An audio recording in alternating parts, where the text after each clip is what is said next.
बिस्मिल्लाहिर्रहमानिर्रहीम रब्बी इश्रह ली सदरी व यस्सिर ली अमरी वहलुल उक़दतम मिन लिसानी यफ़क़हू क़ौली।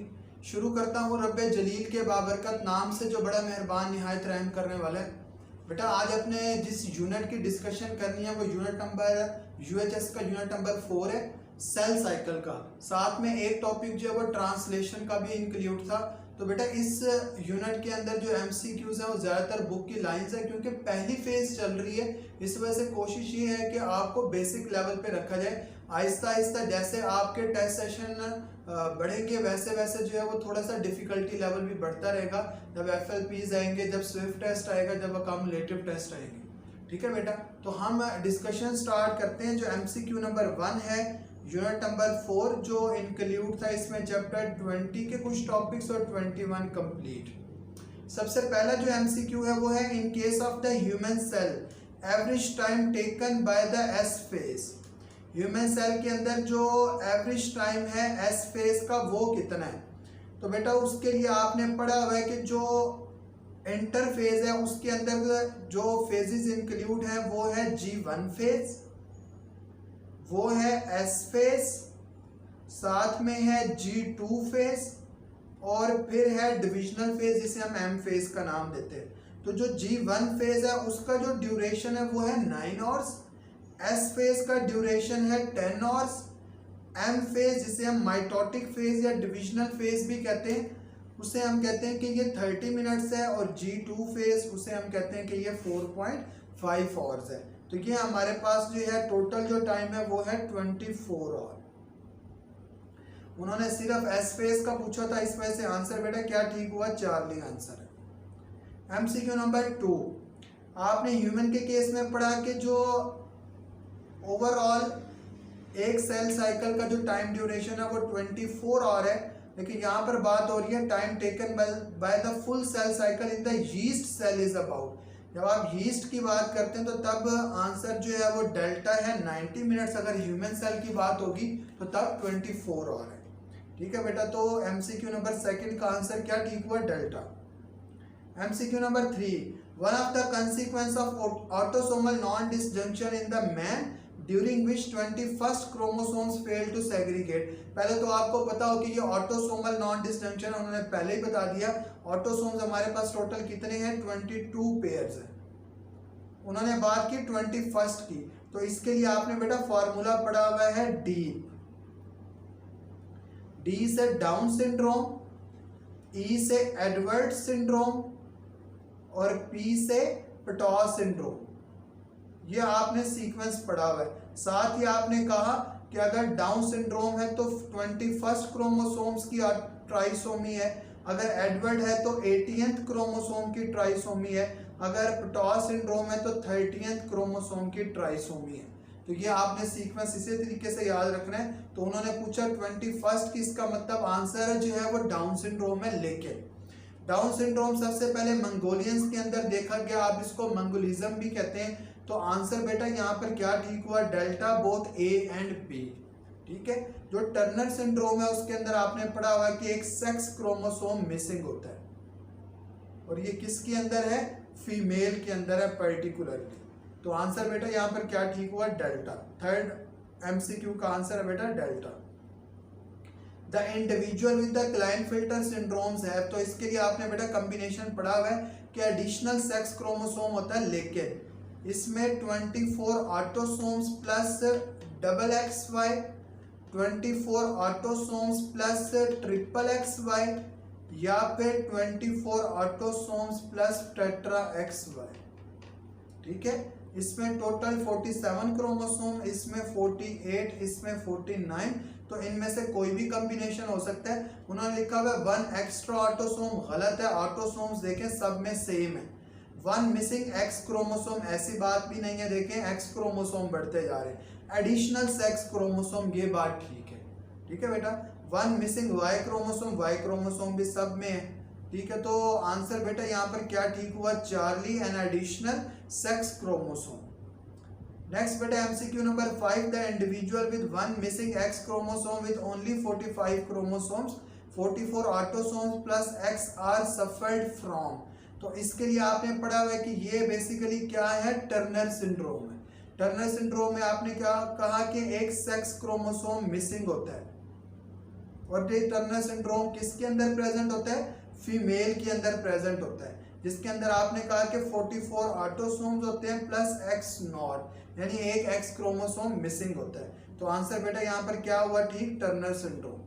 जैकब सिंड्रोम सिर्फ मेल में है, क्लाइनफिल्टर सिंड्रोम सिर्फ मेल में है, डाउन सिंड्रोम मेल और फीमेल दोनों में है। ठीक है बेटा, ये बाकी ऑप्शंस हो गए। तो एमसीक्यू नंबर 5 का आंसर क्या ठीक हुआ बेटा? Beta. MCQ number 6, the internal program of events and sequence of the morphological changes by which a cell commits suicide. Cell commits suicide, इसका बेटा आंसर क्या ठीक हुआ? एपोप्टोसिस। नेक्रोसिस क्या होता है? Tissue damage due to injury, कोई sudden injury हुई है उसकी वजह से टिश्यू डैमेज हो गया, वो क्या होगा? नेक्रोसिस होगा। मेटास्टेसिस क्या होता है? स्प्रेडिंग या फिर हम कहते हैं one cell to another cell invagination. Metastasize कर जाना, स्प्रेड कर जाना, एक सेल से दूसरे सेल्स की तरफ ट्रांसफर हो जाना। तो ये यूजुअली आपको किसके अंदर नजर आता है? कैंसर केस में आपको नजर आता है, जब ट्यूमर जो होता है ना वो मैलिग्नेंट होता है, तब की बात हो रही है, और कैंसर जो है वो एक मैलिग्नेंट ट्यूमर है। नेक्स्ट है centromere is required for the transcription. गलत। ट्रांसक्रिप्शन के अंदर आपने पढ़ा हुआ है कि बेसिकली क्या होता है? डीएनए से मैसेंजर आरएनए बनता है, तो उसके लिए आपको चाहिए आरएनए पॉलीमरेज एंजाइम, और बाकी सारे रिक्वायरमेंट्स जो आपने पढ़ी हैं। साइटोप्लाज्मिक क्लीवेज के लिए आपको सेंट्रियोल चाहिए, सेंट्रियोल के लेवल पर आपने पढ़ा हुआ है एस्टर फाइबर्स होते हैं, और ये एस्टर फाइबर सिग्नल्स भेजते हैं, प्रोटीन एक्टिवेशन होती है, और वो एक साइटोप्लाज्मिक क्लीवेज बना देते हैं, actin myosin. Crossing over, centromere के लिए centromere is not required for the crossing over, rather crossing over कब हो रही है? Between the non sister chromatids of the homologous chromosomes के दरमियान हो रही है, तो उसके लिए सेंट्रोमेयर रिक्वायरमेंट की जरूरत नहीं है। Movement of chromosomes towards the pole, इसके लिए सेंट्रोमेयर रिक्वायर है, क्योंकि आपने पढ़ा हुआ है कि सेंट्रोमेयर जो है वो पॉइंट है जिसकी मदद से जो क्रोमेटिड्स होते हैं ना वो कनेक्टेड होते हैं, और सेंट्रोमेयर के लेवल पर ही एक ऐसा रीजन होता है जिसे हम काइनेटोकोर रीजन कह रहे होते हैं, जहां पर काइनेटोकोर फाइबर्स आके अटैच होते हैं, and these are actually involved in the movement of chromosome and shift the chromosomes to the respective poles. तो इस वजह से हम कह रहे हैं सेंट्रोमेयर रिक्वायर्ड है। ठीक है बेटा, आंसर क्या ठीक हुआ? डेल्टा ठीक हुआ। एमसीक्यू नंबर 7 का आंसर क्या ठीक है बेटा? Delta. In the sexual reproduction, तो आपने ना एक बात पढ़ी है कि गैमीट्स जो होते हैं वो क्या होते हैं? हैप्लॉइड। गैमीट्स क्या हैं? गैमीट्स है स्पर्म, एग, और वो किसके रिजल्ट में बनते हैं? As a result of meiosis, reduction, division है। स्पर्म भी हैप्लॉइड है, एग भी हैप्लॉइड है। जब ये दोनों फ्यूज करते हैं तो प्रोसेस को हम क्या कहते हैं? फर्टिलाइजेशन। और फर्टिलाइजेशन के रिजल्ट में बनता है क्या है? जाइगोट बनता है, और जाइगोट क्या होता है? डिप्लॉइड होता है। तो सेक्सुअल रिप्रोडक्शन के अंदर उनका कौन से इवेंट्स हो रहे हैं? गैमीट्स आर यूजुअली हैप्लॉइड, ये आंसर ठीक है। बाकियों को देखते हैं। गैमीट्स आर यूजुअली डिप्लॉइड, गलत। जाइगोट इज हैप्लॉइड, गलत। अभी आपने देखा जाइगोट डिप्लॉइड है। Chromosome number is reduce during mitosis, गलत। मियोसिस के अंदर क्रोमोसोम नंबर जो है वो रिड्यूस करता है, तो इस वजह से आंसर बेटा क्या ठीक हुआ? अल्फा। क्वेश्चन नंबर 8, आंसर क्या ठीक है? अल्फा। नेक्स्ट है द डिप्लॉइड सेल, जिसके अंदर फुल सेट ऑफ क्रोमोसोम्स है। At which stage of cell cycle the amount of DNA is double? G1 phase, G1 phase के अंदर प्रिपरेशन हो रही होती है उन तमाम इवेंट्स की जो S फेज के अंदर उन्हें। G2 फेज इसके अंदर प्रिपरेशन हो रही है उन तमाम इवेंट्स की जो M फेज के अंदर उन्हें S, G2 M फेज, ये भी गलत। G0 फेज, ये तो वैसे रेस्टिंग फेज है, सिर्फ अगर S फेज है तो वो ठीक है, जिसके अंदर अमाउंट ऑफ डीएनए जो है वो डबल हो जाती है, जिसे आप कह रहे हैं replication of the DNA. Question number 9 का जो आंसर है वो है delta. In the human cell containing 22 autosome and a X chromosome is, तो ये क्या हो सकता है? Sperm cell, somatic cell. Somatic cell तो वो है जिसके अंदर फुल सेट ऑफ क्रोमोसोम्स होते हैं। एक्स सेल उसके अंदर हैप्लॉइड होते हैं, मानते हैं, लेकिन आंसर बेटा क्या ठीक है? डेल्टा। तो 22 ऑटोसोम प्लस एक्स, ये स्पर्म भी हो सकता है या ये एग भी हो सकता है, जिसके बारे में आपने पढ़ा हुआ है स्पर्म। ये है 22 ऑटोसोम प्लस एक्स या फिर 22 ऑटोसोम्स प्लस वाई। एग हमेशा 22 ऑटोसोम्स प्लस एक्स होगा, ठीक है बेटा। अब ये अगर तो इसके साथ फ्यूज कर जाता है तो रिजल्ट क्या होगा, 44 ऑटोसोम्स प्लस एक्स वाई। इसका मतलब है ये क्या है, बेबी बॉय है। अगर ये इसके साथ फ्यूज कर जाता है 22 ऑटोसोम्स प्लस एक्स यानी कि 44 ऑटोसोम्स प्लस एक्स, तो ये क्या होगा, एक बेबी गर्ल होगी। इसका मतलब है स्पर्म क्या है, बेसिकली इसे हम कह रहे हैं कि ये 22 ऑटोसोम्स प्लस एक्स वाला भी हो सकता है, 22 ऑटोसोम्स प्लस वाई। इस वजह से हम कहते हैं कि जो sex determination in case of the human वो डिपेंड कर रही होती है मेल के ऊपर, क्योंकि मेल जो है वो हेट्रोगैमेटिक है, वो दो तरह के स्पर्म्स प्रोड्यूस कर रहा है, डिफरेंट तरह के स्पर्म्स प्रोड्यूस कर रहा है। कुछ ऐसे भी हो सकते हैं, कुछ ऐसे भी हो सकते हैं। तो आगे बेबी बॉय प्रोड्यूस होना है या बेबी गर्ल, ये डिपेंड कर रहा होता है मेल के ऊपर। तो क्वेश्चन नंबर 10 आंसर बेटा क्या ठीक हुआ, delta. Question number 11 the phragmoplast is organised at the end of the telophase. Phragmoplast किसके अंदर बन रही है, प्लांट के केस में बन रही है। कौन बना रहे हैं, इन्हें बनाने के अंदर डिक्टायोसोम्स यानी कि गोल्जी ऑपरेटस इन्वॉल्व है, ठीक है बेटा। और ये कब बन रही है, eight the end of telophase. इसका रोल क्या होता है, साइटोकाइनेसिस करवा रहा होता है, यानी कि डिवीजन ऑफ द साइटोप्लाज्म करवा रहा है। तो क्वेश्चन नंबर 11 आंसर है delta. Question number 12 all of the following are related to G1 phase of the cell cycle except the extensive metabolic activities. ठीक है, क्यों हम कहते हैं एक्सटेंसिव मेटाबॉलिक एक्टिविटीज, क्योंकि एस फेज की प्रिपरेशन चल रही होती है। जैसे प्रिपरेशन चल रही है तो हम कहते हैं कि वो काफ़ी सारे जो है वो न्यूक्लियोटाइड्स भी उधर ऐड हो रहे हैं, ठीक है। किस मकसद के लिए, ताकि डीएनए की रेप्लिकेशन हो सके, तो सेल का साइज बढ़ना शुरू हो जाता है। डीएनए बेस सब यूनिट्स आर अकामुलेटेड, ठीक है ये बात। अगली बात है energy storage for the chromosomal movement. तो ये जो इवेंट है वो G2 फेज का है, क्योंकि क्रोमोसोमल मूवमेंट कब होनी है, डिविजनल फेज में, और डिविजनल फेज M फेज है। G2 फेज को हम प्री माइटोटिक फेज कहते हैं, तो उस वक्त प्रिपरेशन चल रही होती है M फेज की। तो इस वजह से हमने कहा कि ये D को छोड़ के बाकी तमाम इवेंट्स हैं G1 फेज के। तो आंसर यहाँ पे डेल्टा ठीक है। A network of very fine threads called chromatin can be visualized in cell during। तो आपने कहा कि जब तक डिवीजन नहीं चल रही तब तक आपको क्रोमेटिन मटेरियल नजर आएगा। जैसे डिविजनल फेज शुरू होगी, chromatin material condense to form the chromosome. तो हमारे पास जो इंटरफेज है इसे हम कहते हैं कि ये नॉन डिविजनल फेज है, और बाकी सारी डिविजनल फेजेस हैं, एनाफेज, टीलोफेज, प्रोफेज। आपने पढ़ा हुआ है P MAT formula, prophase, metaphase, anaphase, telophase, ये सारे डिविजनल फेजेस हैं। इंटरफेज को आप मिसलीडिंगली रेस्टिंग फेज कहते हैं। तो हम कहते हैं कि इस वक्त आपको क्रोमेटिन मटेरियल नजर आता है, उसके बाद क्या है, क्रोमेटिन कंडेंस होकर क्रोमोसोम बना देता है प्रोफेज के अंदर। तो 13 का आंसर बेटा beta. Which of the following event takes place at the end of prophase? Nuclear envelope disappears, ठीक है, खत्म हो जाता है। Nuclear material is released into cytoplasm। जब न्यूक्लियर मेम्ब्रेन खत्म हो जाएगी, न्यूक्लियर मटेरियल किधर आएगा, साइटोप्लाज्म में। न्यूक्लियोलाइट disappear and the cytoplasm becomes viscous। Nuclear material cytoplasm में आएगा, वो ज्यादा विस्कस हो जाएगा, न्यूक्लियोलाइट डिसअपियर हो जाता है। तो ये सारे के सारे ऑप्शंस ठीक है। आंसर है बेटा डेल्टा 14 का ऑल ऑफ अबव।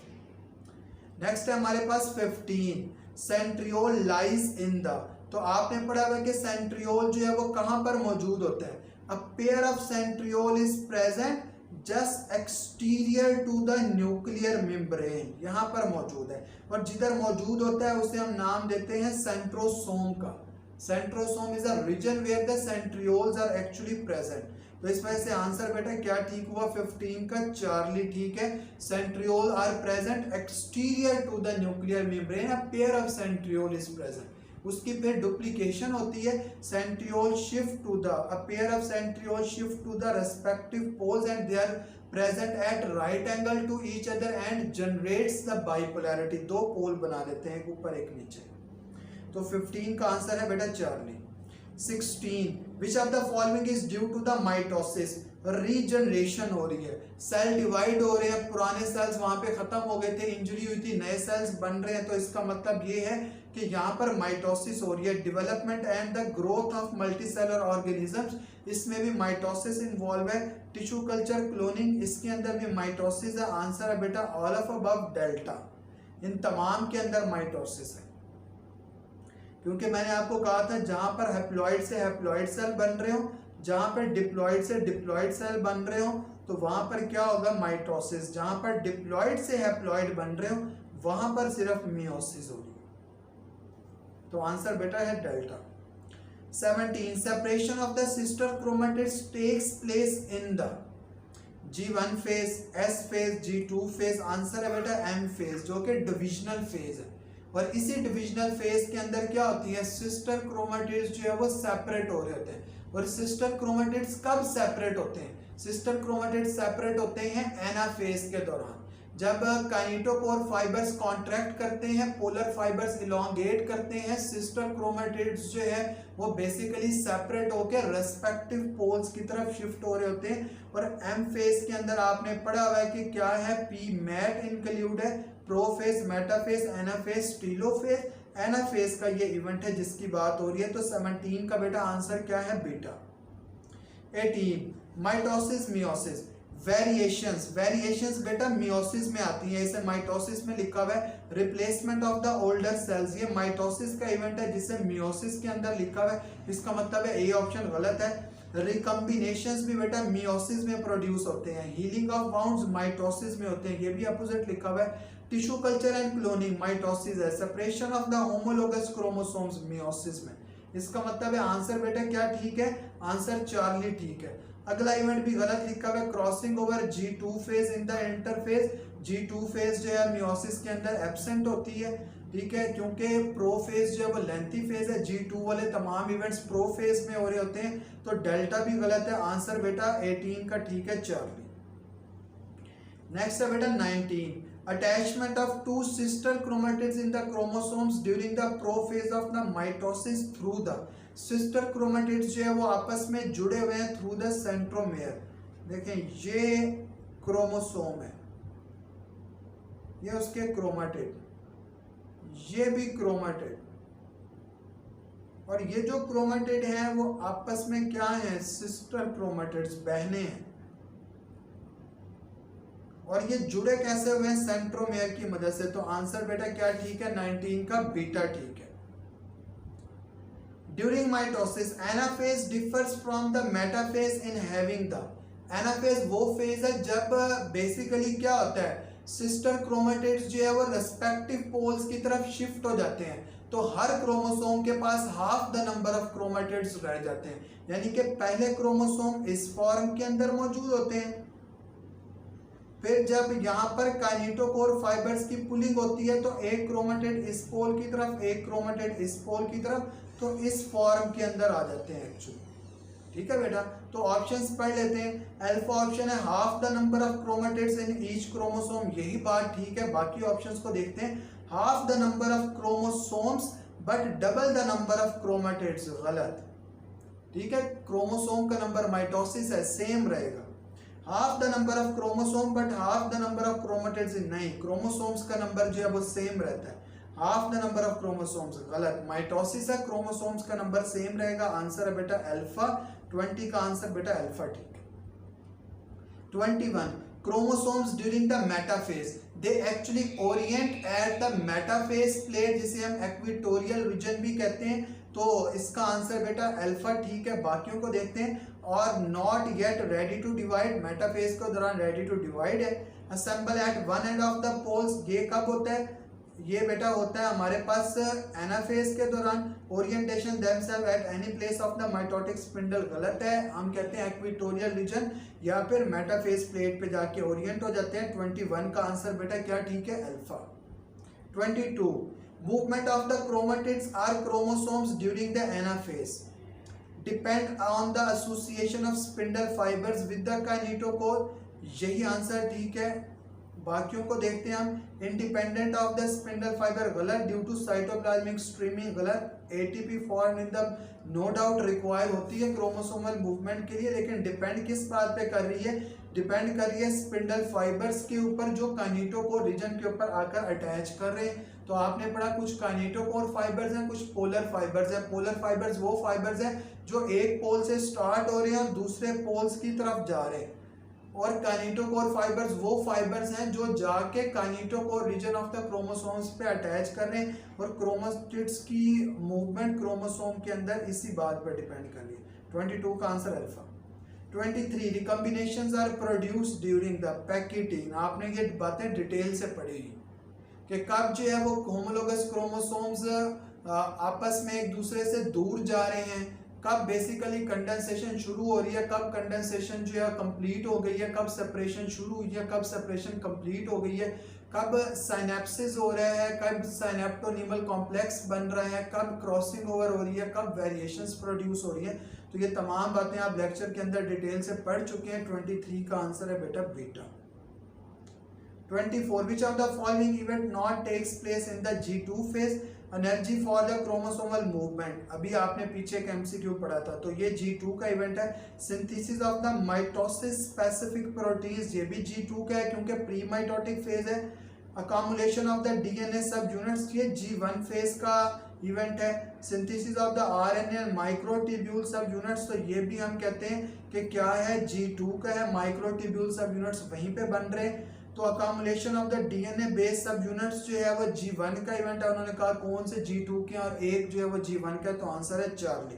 24 का बेटा आंसर क्या ठीक हुआ, Charlie. In large breast obesity and small testis, तो ये तमाम पहले आपको पता हो कि प्रेजेंट किस में होते हैं, मेल के अंदर होते हैं। अब हमने देखना है कि मेल के सिंड्रोम कौन कौन से, मेल स्पेसिफिक। एक आपने पढ़ा हुआ था क्लाइनफिल्टर, और एक आपने पढ़ा हुआ था जैकब सिंड्रोम। अब क्योंकि सिम्टम्स हमारी बुक में सिर्फ क्लाइनफिल्टर की हैं, जैकब आंसर हो नहीं सकता, इस वजह से क्लाइनफिल्टर है यहाँ पर, जिसमें लार्ज ब्रेस्ट है, obesity and small testes are present, जिसमें आपने कॉम्बिनेशन पढ़ा हुआ है 44 ऑटोसोम प्लस XXY। तो 25 का जो आंसर है ना बेटा वो है चार्ली, क्लाइनफिल्टर सिंड्रोम। नेक्स्ट है बेटा 26, the second meiotic division leads to the, तो सेकेंड मियोटिक डिवीजन को हम कहते हैं it is just like that of the mitosis, जिसके अंदर बेसिकली हमारे पास जो क्रोमोसोम्स होते हैं ना वो इस फॉर्म के अंदर होते हैं, यानी कि उसके सिस्टर क्रोमेटिड्स मौजूद होते हैं। Leads to the DNA synthesis, इसकी जरूरत नहीं है क्योंकि ऑलरेडी क्रोमोसोम इस फॉर्म में। Separation of the homologous chromosome गलत है। अब सेपरेशन किसकी होनी है, सिस्टर क्रोमेटिड्स की। Separation of the sex chromosomes, autosomes की भी सेपरेशन होती है। Separation of the chromatids and centromere, तो यही बात ठीक है, डेल्टा। तो जो क्वेश्चन नंबर 26 है उसका आंसर बेटा क्या ठीक हुआ, डेल्टा ठीक है। Question number 27, number of chromatids in chromosome at a metaphase is, तो कितने हमारे पास क्रोमेटिड्स मौजूद है, 2 each in the mitosis and meiosis. चाहे माइटोसिस हो चाहे मियोसिस हो, हमारे पास जो क्रोमोसोम्स होते हैं ना उनमें नंबर ऑफ क्रोमेटिड्स इस फॉर्म के अंदर है, यानी कि 2 हैं। ठीक है बेटा, तो आंसर बेटा अल्फा। बाकियों को देख लेते हैं, 2 इन माइटोसिस एंड 4 इन मियोसिस गलत है। एक क्रोमोसोम की बात हो रही है, होमोलोगस क्रोमोसोम्स की बात नहीं हो रही। 2 इन mitosis and 1 in meiosis, 1 in mitosis and 2 in meiosis, सारे ऑप्शंस गलत हैं, सिर्फ अल्फा ठीक है। 27 का बेटा जो आंसर है वो है alpha. 28, identify the meiotic stage in which the homologous chromosome separate while the sister chromatids remain associated at their centromere। तो होमोलोगस क्रोमोसोम सेपरेट हो जाए, इस अब पहली तो बात है मेटाफेज 2 एनाफेज 2 हो नहीं सकती क्योंकि उसके अंदर होमोलोगस क्रोमोसोम्स मौजूद नहीं होते। बात इनमें से कोई ठीक है, उनमें से देखते हैं कौन से ठीक है। इन्होंने कहा कि होमोलोगस क्रोमोसोम सेपरेट हो गए while the sister chromatids remain associated. तो सेपरेशन कब होती है, एनाफेज के दौरान। मेटाफेज के दौरान तो ओरिएंटेशन होती है, एनाफेज में सेपरेशन हो जाती है, होमोलोगस क्रोमोसोम सेपरेट हुए, लेकिन सिस्टर क्रोमेटिड्स जो है वो एसोसिएटेड है सेंट्रोमेयर के साथ। आंसर बेटा 28 का चार्ली है, anaphase 1। 29 a human cell containing 22 autosome and a Y chromosome is. तो इसका answer straightforward sperm cell है, क्योंकि एग के अंदर तो कभी Y क्रोमोसोम नहीं हो सकता, इस वजह से ये आंसर ठीक नहीं है। जो जाइगोट है उसके अंदर 44 ऑटोसोम्स प्लस XX भी हो सकता है, 44 ऑटोसोम्स प्लस XY भी हो सकता है।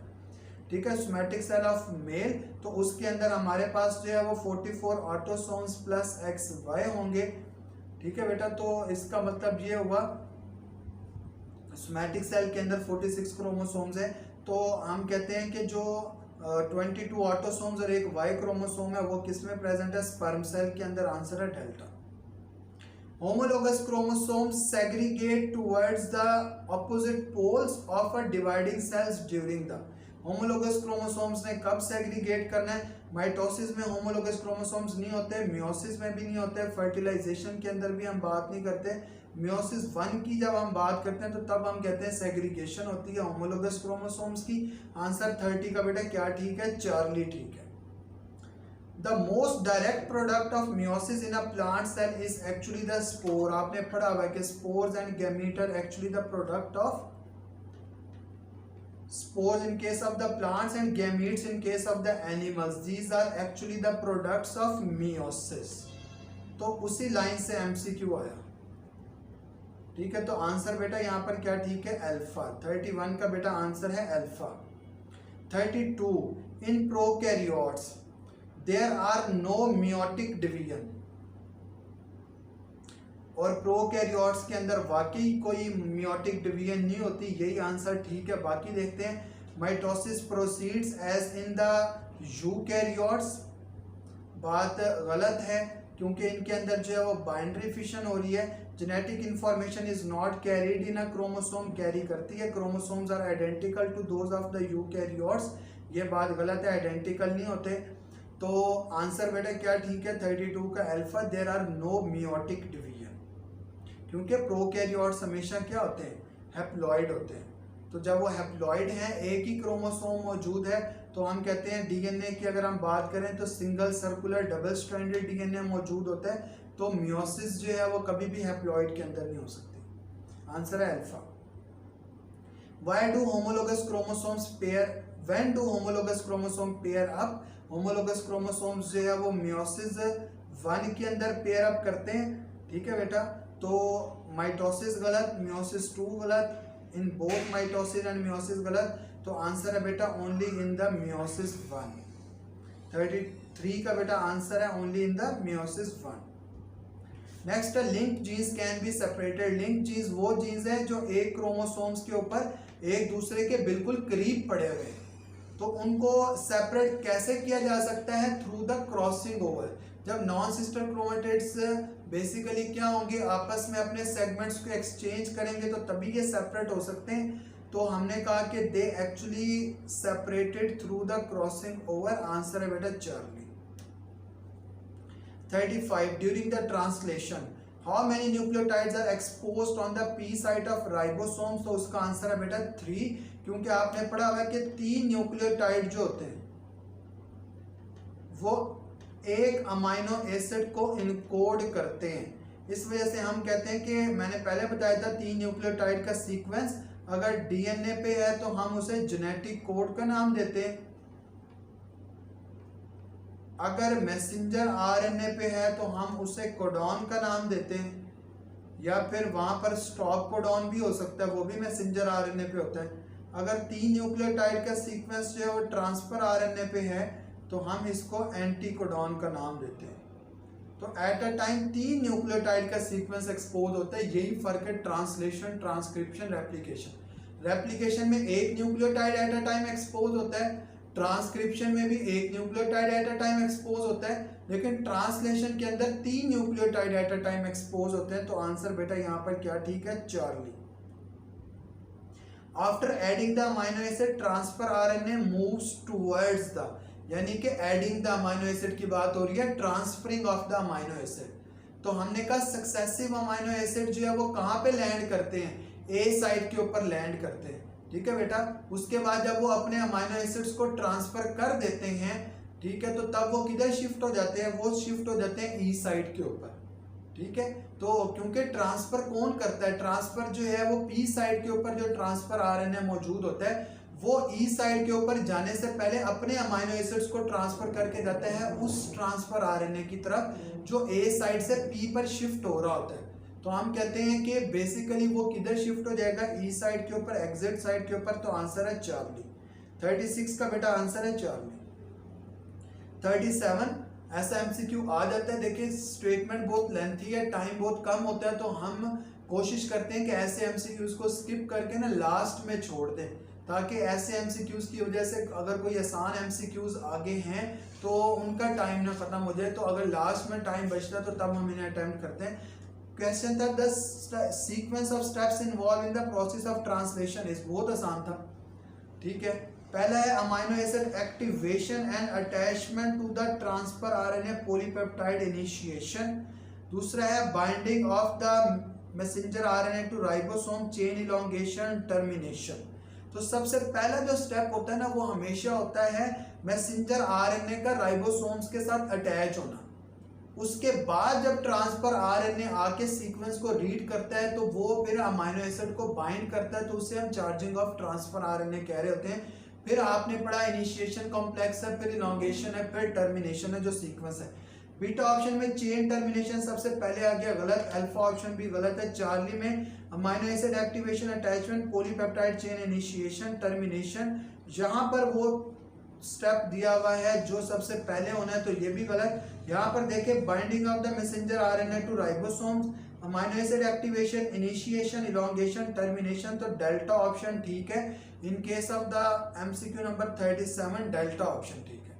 पहले मैसेंजर आरएनए राइबोसोम्स के साथ अटैच होंगे, जो कि स्मॉलेस्ट राइबोसोमल सब यूनिट सबसे पहले अटैच होता है। उसके बाद जो है वो पी साइड के ऊपर 3 न्यूक्लियोटाइड का सीक्वेंस एक्सपोज होता है। ट्रांसफर आरएनए आके उस सीक्वेंस को देखता है, फिर अमाइनो एसिड को अपने साथ बाइंड करता है, वो चार्जिंग है। फिर इनिशिएशन कॉम्प्लेक्स बनेगा, फिर इलोंगेशन है, फिर लास्ट में टर्मिनेशन है। तो इस वजह से आंसर बेटा क्या ठीक है, delta.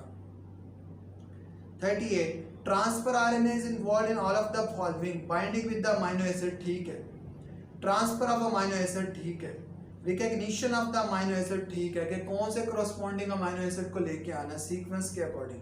Sequence of amino acid में इन्वॉल्व नहीं है ये, क्योंकि सीक्वेंस ऑफ अमाइनो एसिड को डिटरमिन करवा रहा होता है मैसेंजर आरएनए के ऊपर जो न्यूक्लियोटाइड का सीक्वेंस है, तो इसमें मैसेंजर आरएनए इन्वॉल्व होता है। आंसर है बेटा Charlie. In bacteria newly synthesised messenger RNA is released in the cytoplasm, क्योंकि ट्रांसक्रिप्शन ट्रांसलेशन दोनों प्रोसेस जो है वो साइटोप्लाज्म में होते हैं। 40 in protein synthesis transfer RNA carrying the successive amino acid enter from which site of the ribosome। तो आपने पढ़ा हुआ है कि सबसे पहला जो ट्रांसफर आरएनए होता है it lands on the P side, और सक्सेसिव एक के बाद दूसरा आने वाला जो ट्रांसफर आरएनए है it actually land on the A side, and after adding the amino acid transfer RNA will shift to the E side from which it actually exits from the structure। तो इसका answer है बेटा ए। तो total questions जो थे वो 40 थे। आपने फीडबैक देना है कि आपके टोटल कितने नंबर ऑफ एमसीक्यूज ठीक है। इनमें से कोई भी एमसीक्यू अगर आपको अब तक समझ नहीं आया तो आप कमेंट सेक्शन में दोबारा पूछ सकते हैं। बेटा अपना ख्याल रखें, अल्लाह हाफिज़।